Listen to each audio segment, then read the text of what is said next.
बिहान उठ्ने बित्तिकै एउटा नराम्रो खबर सुनियो बिहानै। दुधडेरीको गाडी छेउको घर छेउकै रोडबाट खोलामा पुग्यो भन्ने बित्तिकै हामी दौडेर हेर्न गयौँ। त्यहाँ सशस्त्र आर्मी पुलिसहरू हेरेर ट्राफिक सबै जनाइसक्नु भएको रहेछ, अरू पनि रहेछन्। हामी हेर्न पुग्यो। यो चाहिँ बलेपी सिन्देपाल्चोक बलेपीको शिला पर्वत भन्ने ठाउँमा रहेको छ। अनि त्यो ठाउँमा गएर हेऱ्यौँ। हेर्न त मानिसहरू पनि टन्नै थियो। यो ठाउँबाट गाडी गएको भन्ने हामीले थाहा पायौँ।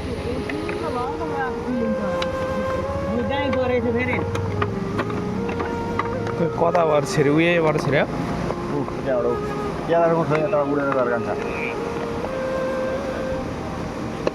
हल्का हुन्छ त्यो त खोलाले बगाएर लयो होला त। गाडी यहाँबाट दुधडेरीको गाडी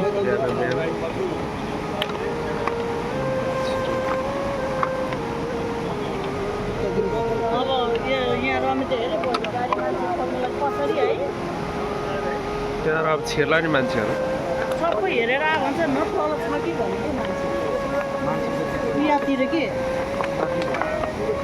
खोइ छैन अरे। अब दुईजना भन्ने खबर आयो। गाडी खस्नको लागि सशस्त्र एकदमै तयारी हुँदै हुनुहुन्छ।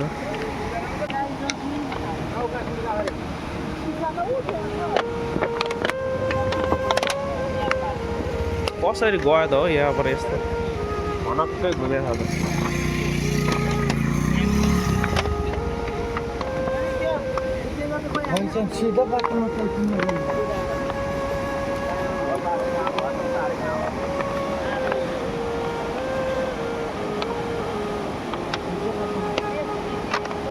गाडी खस्नको लागि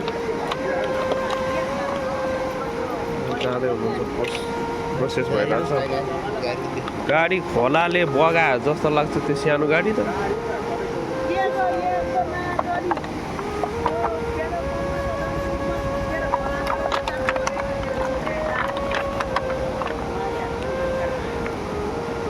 गाडी तलतिर पुरा होला क्या सायद। यतातिर त के बस्थ्यो होला? गाडी त बढी लयो भए यही पिपलाहरू माथितिर होला।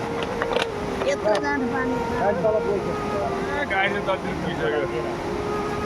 गाडी त तल चौकी मन्दिर सानो बत्ती बलेको हो। रातिको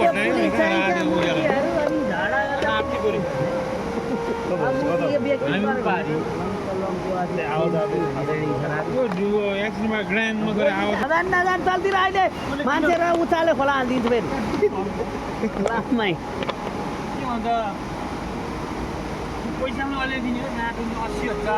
दिन भरेन त नि मर्यो भए त्यो 80,000 कसले हेर्छ? विचार त है बाबु दसैँ आइछ गाडी उड्यो अरे।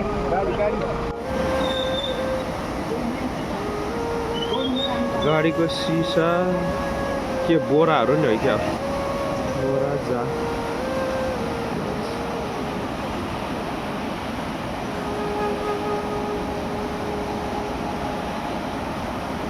यो थाहा चाहिँ कसले पायो त सुरुमा?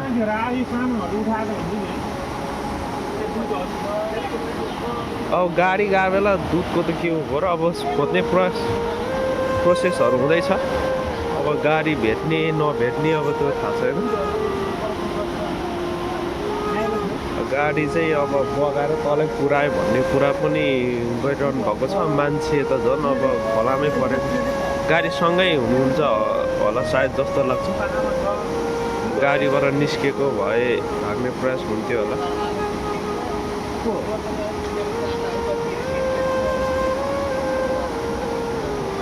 अब यो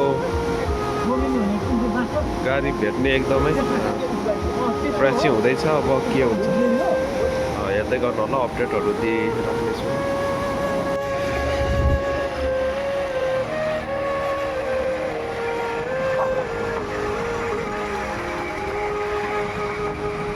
खोला चाहिँ यही हो, यसलाई सुनकोशी खोला भनेर परिचित छ। सबैले भोटेपछि खाना पनि भन्नुहुन्छ। त्यो गाडी चाहिँ यतातिर ल्यायो भन्ने कुरा छ। कति टाढा ल्यायो अब यो पछि भेटाएपछि थाहा हुन्छ। खोज्ने प्रयास जारी नै छ। हेर्दै गर्नु।